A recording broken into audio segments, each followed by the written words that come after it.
বাংলা ব্যাকরণ ও নির্মিতি। প্রথম পরিচ্ছেদ ভাষা। মানুষ সৃষ্টির সেরা জীব। তার মনের মধ্যে সবসময় নানা বুদ্ধি বা ভাবের আনাগোনা চলে। সেই বুদ্ধি বা ভাব ইশারায় নানা ভঙ্গি করে, ছবি ও নাচের মাধ্যমে প্রকাশিত হতে পারে। কিন্তু মুখের ধ্বনির সাহায্যে ব্যাপক পরিসরে তা প্রকাশ করা যায়। যেভাবেই মনের ভাষা প্রকাশ করা হোক না কেন, এর সবই ভাষা। তবে অন্যান্য মাধ্যমের তুলনায় মানুষের মুখের ধ্বনি অনেক বেশি অর্থপূর্ণ হয় ও অন্যে বুঝতে পারে। সুতরাং সাধারণ কথায় ভাষা বলতে বোঝায় মানুষের মুখ থেকে বেরিয়ে আসা অর্থপূর্ণ কতগুলো আওয়াজ বা ধ্বনির সমষ্টি। এই অর্থপূর্ণ ধ্বনিই হলো ভাষার প্রাণ। ভাষার সংজ্ঞা বিভিন্ন সময়ে বিভিন্ন মহামনীষীরা দিয়ে গেছেন।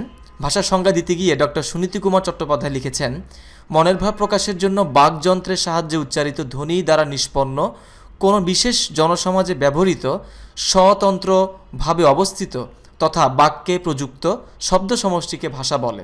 অর্থাৎ নির্দিষ্ট জনসমাজের মানুষ মনের ভাব প্রকাশের জন্য মুখ দিয়ে অন্যের বোধগম্য অর্থপূর্ণ যে ধ্বনি বা ধ্বনি সমষ্টি উচ্চারণ করে তাকে ভাষা বলে। স্থান, কাল ও সমাজ ভেদে ভাষার রূপভেদ দেখা যায়। ধ্বনির সৃষ্টি হয় বাকযন্ত্রের সাহায্যে। মানুষের গলনালী, দাঁত, মুখ বিবর, কণ্ঠ, জিহ্বা, তালু, নাসিকা ইত্যাদির সহযোগ হলো বাকযন্ত্র।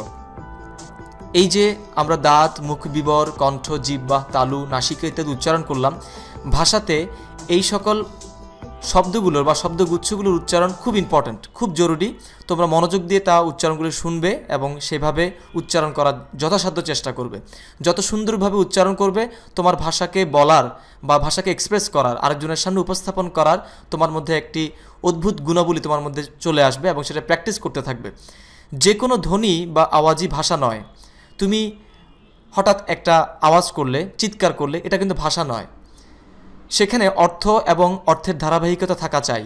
ধ্বনির অর্থপূর্ণ মিলনে গঠিত হয় শব্দ, আর একাধিক শব্দের সমন্বয়ের অর্থের ধারাবাহিকতায় তৈরি হয় বাক্য।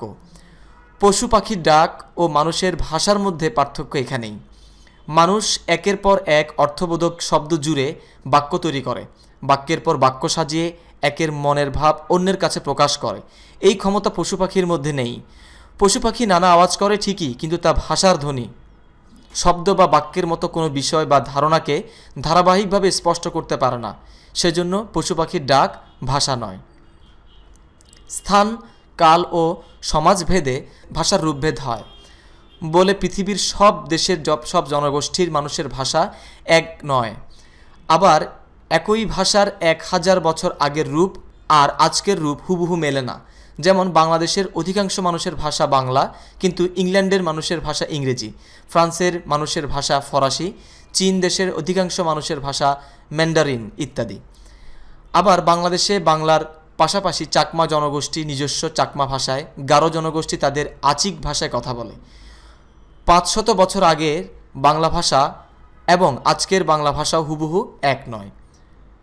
আমরা এই কথা দ্বারা বুঝতে পারছি যে ভাষা পরিবর্তিত হতে পারে, অর্থাৎ সময় অতিবাহিত হওয়ার কারণে ভাষার রূপের এই পরিবর্তন হয়। এই পরিবর্তনশীলতার কারণে ভাষাকে প্রবাহমান নদীর সঙ্গে তুলনা করা হয়। প্রকৃতপক্ষে মনের ভাবকে প্রকাশের জন্য বিভিন্ন মানব সমাজে ভিন্ন ভিন্ন দেশে নানা রকমের শব্দ ব্যবহার করে। এগুলোই এক এক দেশে এক এক রকম ভাষার জন্ম দিয়েছে। পৃথিবীর কোনো ভাষা স্থির থাকে না। ভাষা স্থির হয়ে গেলে তা মাতৃভাষায় পরিণত হয়। পৃথিবীতে 3500-এর কাছাকাছি প্রচলিত ভাষা রয়েছে।